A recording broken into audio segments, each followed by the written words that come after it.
పసిపిల్లలకు చర్మంపై ఉన్న అవాంఛిత రోమాలను తొలగించేందుకు పసుపు వాడతారు. ఇది ఆరోగ్యానికి మేలు చేయడంతో పాటు అందాన్ని రెట్టింపు చేస్తుంది. మరి రోమాలను తొలగించేందుకు వాడే పసుపుతోనే జుట్టును కూడా స్ట్రాంగ్గా మార్చుకోవచ్చు అంటున్నారు ఆరోగ్య నిపుణులు.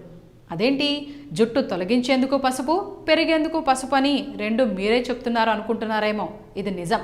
కాకపోతే డైరెక్ట్గా పసుపును శిరోజాలకు అప్లై చేయకూడదు. దీనికో పద్ధతి ఉంది. అదేలాగో ఇప్పుడు చూద్దాం. తల మీద పసుపు రాసుకోవడం వల్ల చుండ్రు తొలగిపోతుంది. పసుపు anti bacterial, anti oxidant, anti inflammatory గుణాలను కలిగి ఉండడంతో చుండ్రుని నివారిస్తుంది.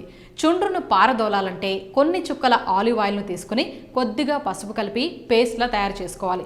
ఈ పేస్ట్ను మొదళ్లకు అంటేలా రాసుకోవాలి. గంట తర్వాత తలస్నానం చేస్తే చుండ్రు తొలగిపోవడంతో పాటు తలపై రక్త ప్రసరణని పెంచుతుంది. వాడే షాంపూకు కాస్త పసుపు కలపాలి. ఈ మిశ్రమంతో హెయిర్ థిన్నింగ్ సమస్య తగ్గుతుంది. అంతేకాకుండా శిరోజాలు దట్టంగా మారుతాయి. అలాగే జుట్టు రాలే సమస్య కూడా తగ్గుతుంది. జుట్టు పదిలంగా ఉండాలంటే స్కాల్ప్ను హెల్దీగా ఉంచుకోవాలి. పసుపు స్కాల్ప్ను ఆరోగ్యంగా ఉంచి హెయిర్ గ్రోత్కు సపోర్ట్ చేస్తుంది. ఈ వీడియో కనుక మీకు నచ్చినట్లయితే లైక్ చేయండి, షేర్ చేయండి, సబ్స్క్రైబ్ చేయండి. Thanks for watching eagle health. Like and subscribe Eagle Health and Beauty.